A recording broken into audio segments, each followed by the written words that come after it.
ରେଲୱେରେ ଚାକିରି ଦେବାକୁ କହି 6 ଜଣ ଯୁବକଠୁ ଠକି ନେଇଗଲେ 60 ଲକ୍ଷ ଟଙ୍କା।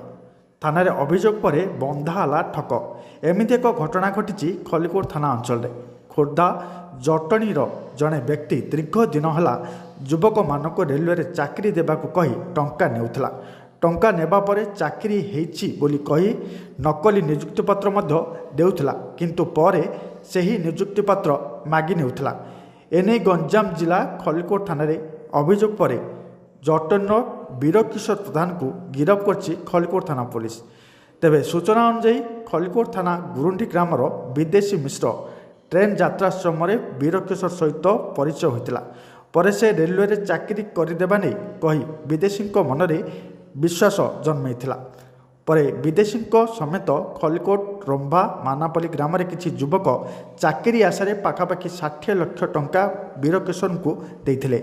ଟଙ୍କା ନେବା ପରେ ବୀରକିଶୋର ନକଲି ନିଯୁକ୍ତି ପ୍ରମାଣପତ୍ର ଦେବା ପରେ ପୁଣି ମାଗି ନେଉଥିଲା।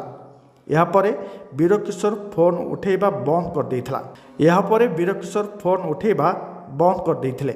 ଏନେଇ ଖଲିକୋଟ ଥାନାରେ ଅଭିଯୋଗ ପରେ ବୀରକିଶୋରଙ୍କୁ ଗିରଫ କରି କୋର୍ଟ ଚାଲାଣ କରିଛି ଖଲିକୋଟ ଥାନା ପୁଲିସ।